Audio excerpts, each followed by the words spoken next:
দুর্নীতির শীর্ষে বাংলাদেশ মনে হয় সবার উপরেই আছে। কারণ এই বাংলাদেশে দুর্নীতির কোনো শেষ নেই। যতই আমরা চাচ্ছি বাংলাদেশ থেকে দুর্নীতি দূর করব, কোনোভাবেই যেন দুর্নীতি বাংলাদেশকে ছেড়ে যাচ্ছে না। দুর্নীতি দিন দিন বেড়েই চলছে।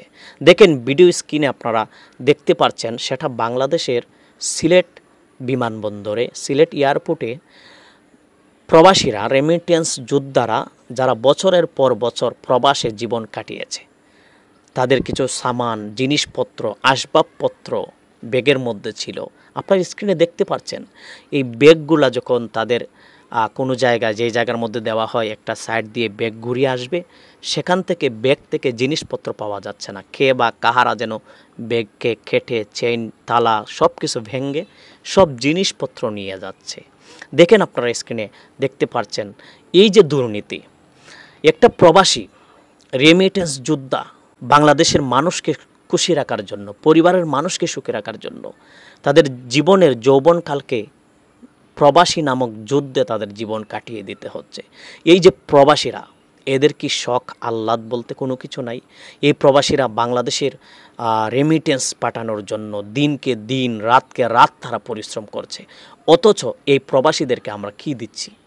এই প্রবাসীদের সুখের জন্য আমরা তাদেরকে কি দিচ্ছি? তারা বছরের পর বছর কাটিয়ে হাসি মুখে যখন বাংলাদেশে আসবে, পরিবারের কাছে, সন্তানের কাছে, মা বাবার কাছে, স্ত্রীর কাছে, তখন এয়ারপোর্টে এসে তাদের শান্তি নেই। সেখানে ব্যাগ থেকে, তাদের লাগেজ থেকে সব কিছু কেটে সব কিছু নিয়ে যাচ্ছে। এই দুর্নীতির সাথে কারা জড়িত? এটা কি আজ পর্যন্ত বাংলাদেশ গভীরভাবে তদন্ত করছে বা গভীরভাবে তদন্ত করে বের করছে? এটা তো বাংলাদেশের নতুন নয়, অনেকবার হয়েছে। একটা প্রবাসী মানুষ, তার জীবনে আর কী চাহিদা থাকতে পারে? সে প্রবাস থেকে আসবে, আসার পরে এয়ারপোর্টে তাকে যথেষ্ট সম্মাননা দেওয়া হচ্ছে না। তাহলে এই প্রবাসী আমাদের জন্য, আমাদের দেশের জন্য এত পরিশ্রম করছে। সম্মানিত দর্শক, এই ভিডিওটি দেখে আমার খুবই কষ্ট লাগছে। এটা বলার মতো না, মানে বলার ভাষা পাচ্ছি না আমি। এই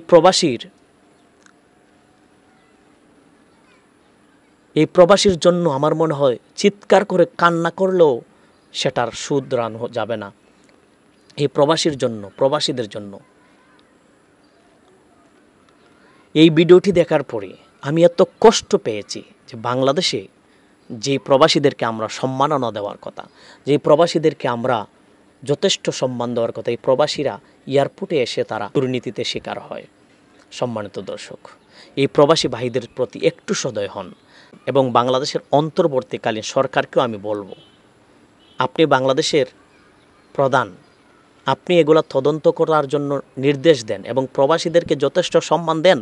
যারাই সেখানে দায়িত্বরত আছেন বা প্রশাসন আছেন, আমি আপনাদেরকে বলবো আপনারা সেটা তদন্ত করেন এবং তদন্ত করে রেমিটেন্স যোদ্ধাদেরকে যথেষ্ট সম্মান দেওয়ার চেষ্টা করুন।